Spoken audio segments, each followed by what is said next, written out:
Chapter 15. The Battle.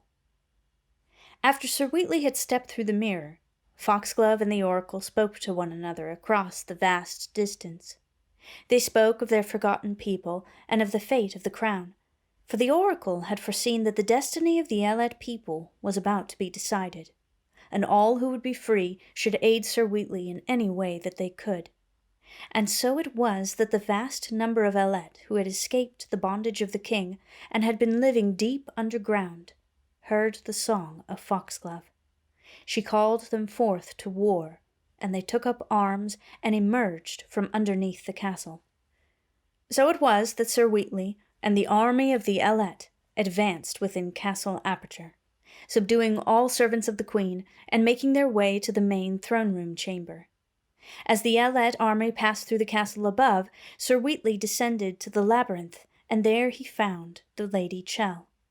The queen had placed her in the trial of the bow again, and had left her there with no hope of it ever being completed. The Lady Chell looked up, and saw him at the doorway of the chamber, and she rejoiced at his return. He reached out and took her hand in his, and led her away from the terrible trial of the bow for the last time.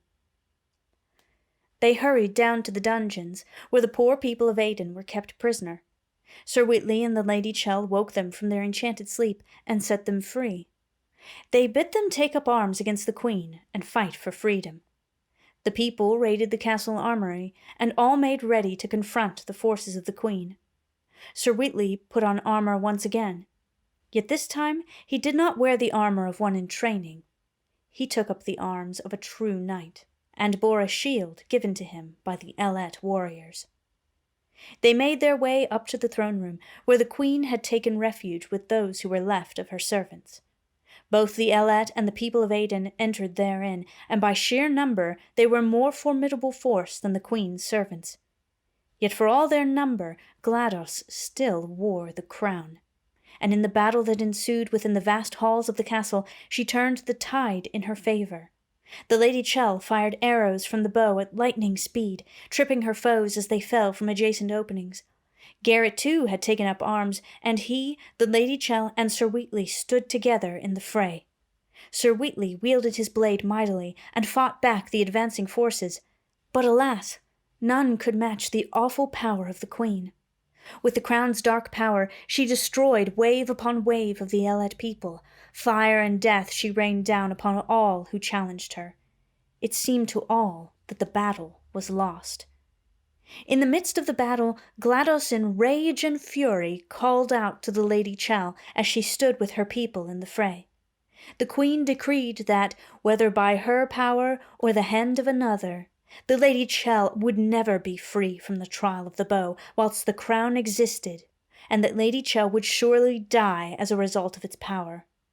GLaDOS's words rang in the ears of Sir Wheatley, and at last he understood the meaning of Foxglove's words and what he must do. Emboldened by his resolve, Sir Wheatley advanced upon the queen. She cast her fiery projectiles at him, and ever did he dodge her attack. The Lady Chell and Garrett also advanced upon the queen, and soon the three were gathered around her, holding back her terrible power, yet not advancing a single inch. To the dismay of all, Chell and Garrett were soon spent and fell at the queen's feet. Yet before she could strike them, Sir Wheatley stepped up and challenged her. GLaDOS laughed at him, for he could do nothing to hurt her, and she declared that it would be a folly to try to take the crown from her a second time. Sir Wheatley smiled, and agreed with the darkened queen. Indeed it would be folly, he concurred, yet folly favors the fool. And with that, he reached out and ripped the crown from the queen's head. GLaDOS was shocked, yet this time she did not cower. She lunged at him, yet halted at the point of his sword, and could not advance. And so it seemed that the battle had been won, for the queen was at bay. Yet this was not the end of Sir Wheatley's plan. The battle still raged, and the castle gates were still fastened tight by the long-laid spells of GLaDOS. Thus, in the midst of the great confrontation, did Sir Wheatley meet the eyes of the Lady Chell, and as he looked upon the woman he loved, he knew that he could never let the power of the crown harm her or any other again. He lifted the diadem above his head, and, with a last breath of freedom, placed it upon his own head. The Lady Chell cried out in dismay, but it was too late. Sir Wheatley staggered back as the black circle of metal clawed into his mind.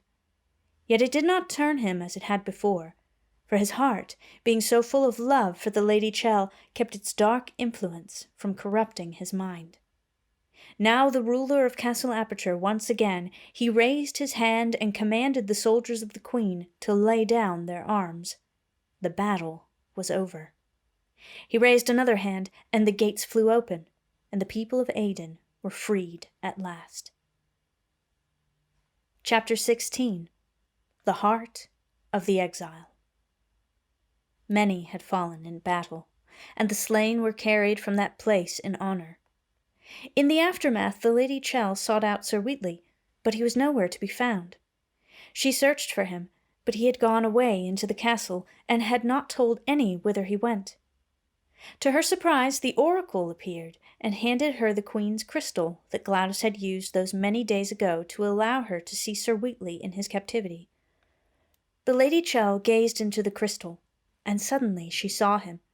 Sir Wheatley was in the ancient workshop beneath Aperture, for he turned and saw the Lady Chell in the very reconstructed mirror that he had come through before the battle. She bid him come with her and leave the castle forever. Yet Wheatley declined. He told her of the crown's power, and how he could never be free of it unless another remove it from his head.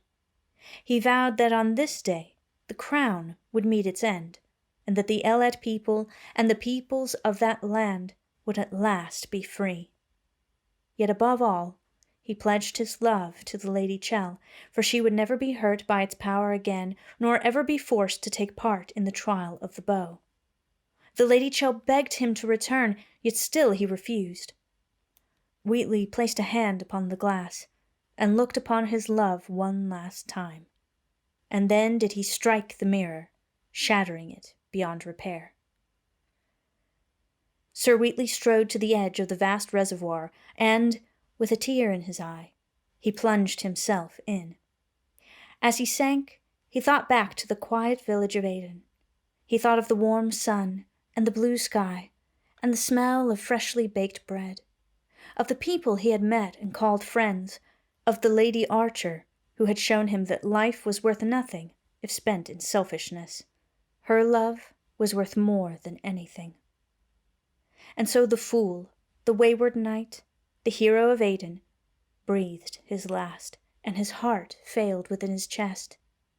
Thus did the crown meet its end, for though the wearer was immortal, an act of self-sacrifice in love was too strong for its blackened metal, and so the crown faded into dust and was lost to that world forever.